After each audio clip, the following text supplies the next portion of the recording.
دیکھیے جیسا کہ ہم نے خطبے میں بھی دیکھ لیا، اللہ نے قیام اللیل جو ہے اسے فرض نہیں ٹھہرایا تطوعا، قرآن مجید میں بھی اس کا کوئی ذکر نہیں، احادیث میں اس کی تشویق و ترغیب پوری موجود ہے۔ ایک اور حدیث بھی ہم بعد میں پڑھیں گے اس پر۔ اس کا پس منظر کیا تھا کہ اس کو چھوڑ دیا گیا۔ اب ظاہر بات ہے مسلمانوں میں کمزور بھی ہیں، مسلمانوں میں وہ مزدوری کرنے والے بھی ہیں، روزہ تو فرض ہے ان پر، چاہے مئی کا مہینہ ہے اور گندم کاٹنی ہے، روزہ تو پھر بھی رکھنا ہوگا، یہ سب کچھ ہے، لیکن یہ کہ رات کو پھر کھڑے رہنا ان کے لیے، جاگنا ممکن نہیں ہے، لہذا ان کے اوپر یہ چیز فرض نہیں۔ حضور نے تراویح کی نماز یا قیام اللیل نہ اسے فرض قرار دیا، نہ اس کے بعد جماعت کوئی اہتمام کیا مستقل، صرف 3 راتیں آپ نے جماعت کروائی ہے، اس میں 8 رکعتیں آپ نے پڑھی ہیں کہ جو آپ کا معمول تھا تہجد کا وہ پڑھی، اور تہجد کے وقت ہی جماعت کرائی ہے۔ یہ ہے وہ حدیث۔ اس کے علاوہ کسی نماز تراویح جو ہے جو ہم پڑھتے ہیں 20 رکعتیں عشاء کے ساتھ متصل، اس کا کوئی ذکر نہ دور نبوی میں ہے نہ دور صدیق اکبر میں ہے۔ یہ دور حضرت عمر کی خلافت میں ہوا ہے، اور ہم نہیں کہہ سکتے کتنے سال کے بعد ہوا ہے۔ حضرت عمر رضی اللہ تعالیٰ عنہ کی خلافت کا دور جو ہے وہ تو 10 برس ہے، ہو سکتا ہے 5 برس کے بعد ہوا ہو، 6 برس کے بعد ہوا ہو، 12 ہوا ہے ان کے عہد میں۔ حضرت عمر ایک مرتبہ مسجد میں داخل ہوئے، مسجد نبوی میں، تو دیکھا کہ کچھ لوگ 8 10 12 جو ہیں وہ ایک جو ہے حافظ کے پیچھے کھڑے ہوئے اور قرآن سن رہے ہیں، کچھ دوسرے کونے میں کھڑے ہیں، کچھ کہیں اور کھڑے ہیں، مختلف جماعتیں ہو رہی ہیں۔ تو انہوں نے سوچا کہ کیوں نہ ان سب کو ایک امام کے پیچھے جمع کر دیا جائے، اور اس کے لیے لوگوں کی سہولت کے لیے عشاء کے ساتھ متصل رکھ دیا جائے، اس لیے کہ تہجد کے وقت اٹھنا جو ہے وہ تو ہر کس و ناقص کا کام نہیں ہے، کہ عشاء کے بعد اگر تھوڑا سا اضافی وقت ہو صرف، تو یہ ہر شخص کر لے گا، مزدور بھی کر لے گا۔ لہذا آپ نے یہ نظام تجویز فرمایا کہ عشاء کے متصلاً بعد 20 رکعت نماز پڑھی جائے اور ایک امام کے پیچھے پڑھی جائے۔ یہ گویا کہ اجتہاد ہے حضرت عمر رضی اللہ تعالی عنہ، اس کو آپ نے خود بدعت بھی قرار دیا ہے، لیکن بدعت حسنہ۔ بدعت کس اعتبار سے؟ لغوی اعتبار سے، نئی بات، اس لیے کہ حضور کے زمانے میں نہیں تھی، تو یہ اس طریقے سے ایک نئی بات ہے، لیکن یہ بات چونکہ بہت اچھی ہے، بہت عمدہ ہے۔ آپ جب یہ نظام چل پڑا تو ایک دن مسجد میں آئے، دیکھا کہ بڑی بھری مسجد ہے، صحابہ کھڑے ہیں اور ایک امام کے پیچھے قرآن سن رہے ہیں۔ آپ نے فرمایا نعم البدعۃ ھذہ، یہ جو ہم نے نئی بات شروع کی ہے یہ بہت اچھی ہے، بہت عمدہ ہے۔ اب یہاں سے فرق واقع ہو گیا ہے۔ ایک تو اہل تشیع جو ہے وہ تو ویسے ہی حضرت عمر سے بہت دشمنی رکھتے ہیں، عناد رکھتے ہیں، تو حضرت عمر کے اجتہادات سے انہیں نفرت ہے، انہیں دوری ہے، چاہے وہ کوئی سا بھی حضرت عمر کا اجتہاد ہو۔ ہمارے ہاں اہل حدیث حضرات بھی در حقیقت حضرت عمر یا کسی اور خلیفہ راشد کے فعل کو وہ سمجھتے ہیں کہ یہ ایگزیکٹو آرڈرز ہیں، یہ ہمیشہ کے لیے نہیں ہے۔ حضرت عمر نے اپنے دور میں ایک نظام قائم کیا، ان کے دور کے لیے ٹھیک تھا، یہ ہمیشہ کے لیے نہیں ہے۔ ہمیشہ کے لیے وہ 8 ہی رکعتوں کے قائل ہیں، وہ تہجد والے، لیکن اس میں بہرحال انہوں نے بھی خود یہ اضافہ کیا ہے کہ وہ 8 رکعتیں وہ عشاء کے ساتھ متصل پڑھتے ہیں، تہجد کے وقت تو نہیں پڑھتے۔ اور حضور نے تو صرف 3 روز جو ہے وہ کرائی تھی جماعت، وہ لوگ 30 دن یا 29 دن پڑھ رہے ہیں، تو اضافہ تو انہوں نے بھی کر دیا، تو نظام میں تبدیلی تو ہو گئی۔ لیکن اہل سنت جو کہلاتے ہیں، ہمارے جو 4 جو ہیں، جو ہمارے مسلک ہیں، حنفی، مالکی، شافعی، حنبلی، ان کا اتفاق ہے اس پر حضرت عمر کا، کیونکہ ان کے سامنے اصول یہ ہے کہ حضور نے فرمایا علیکم بسنتی وسنت الخلفاء الراشدین المہدیین، تم پر لازم ہے کہ میری سنت کو پکڑو مضبوطی کے ساتھ، اور میرے خلفائے راشدین مہدیین جو ہیں ان کی سنت کو پکڑو۔ اس اصول سے یہ 4 فقہ جو ہیں حضرت عمر کے اجتہادات جو ہیں ان کو بھی پابندی سمجھتے ہیں کہ تمام عمر کے لیے، قیامت تک کے لیے امت مسلمہ پر ان کی پیروی لازم ہے، لہذا اس میں اجماع ہے۔ اور یہاں تک کہ یہ سب سے آخری جو اس میں مسلک پیدا ہوا ہے زمانی اعتبار سے، سب سے پہلے مسلک جو ہے حنفی پیدا ہوا ہے، پھر مالکی پیدا ہوا ہے، پھر شافعی پیدا ہوا ہے، اور پھر حنبلی آخری ہے۔ اور امام احمد ابن حنبل بہت بڑے محدث بھی ہیں، مسند احمد ابن حنبل جو ہے وہ بہت بڑی کتاب ہے، بہت اہم کتاب ہے، جامع کتاب ہے، تو ان کے ہاں بھی 20 رکعتیں ہیں۔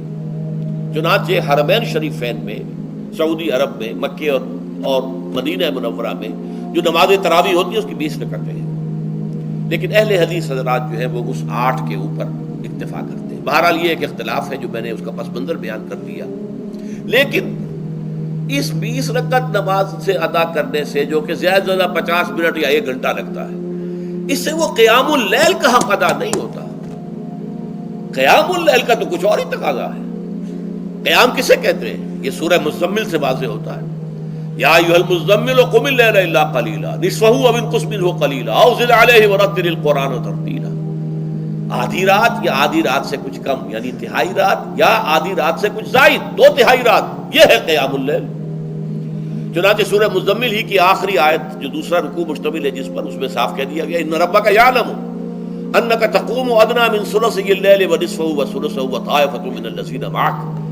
اے اللہ کے نبی، اللہ خوب واقف ہے کہ آپ بھی اور آپ کے ساتھ ایک جماعت بھی رات کو کھڑی رہتی ہے، 2 تہائی رات یا آدھی رات یا 1 تہائی رات۔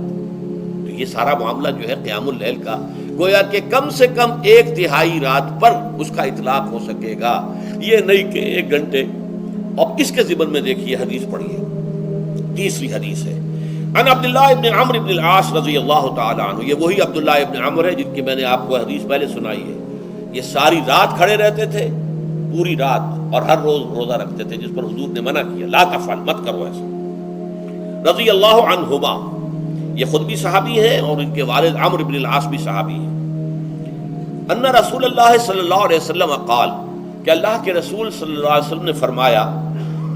الصیام والقرآن یشفعان للعبد، روزہ اور قرآن بندے کے حق میں شفاعت کریں گے۔ یقول الصیام، روزہ یہ عرض کرے گا اللہ کی جناب میں، اے رب پروردگار، انی منعتہ الطعام والشہوات بالنہار، میں نے تیرے اس بندے کو دن کے دوران کھانے پینے سے اور اپنی شہوت کا تقاضا پورا کرنے سے روکے رکھا، یہ میری وجہ سے روکا رہا، تو میری شفاعت اس کے حق میں قبول فرما، فشفعنی فیہ، میری شفاعت اس کے حق میں قبول فرما۔ ویقول القرآن، قرآن کیا کہے گا،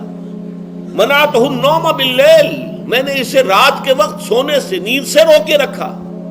فشفعنی فیہ، تو اس کے حق میں میری شفاعت قبول فرما۔ حضور فرماتے ہیں فیشفعان، ان دونوں کی شفاعت قبول کی جائے گی۔ یہ ہے قیام اللیل۔ یہ قیام اللیل صرف تراویح کی نماز سے جو پڑھ لی جاتی ہے، اور ہمارے ہاں تو یہ ہے، وہاں کم سے کم یہ تو تھا، صحابہ کرام کھڑے ہوتے تھے تو جو قاری پڑھ رہا ہوتا تھا وہ ان کے دل میں اترتا جاتا تھا، اس کا مضمون اور مفہوم جو ہے ان کو معلوم ہے، لہذا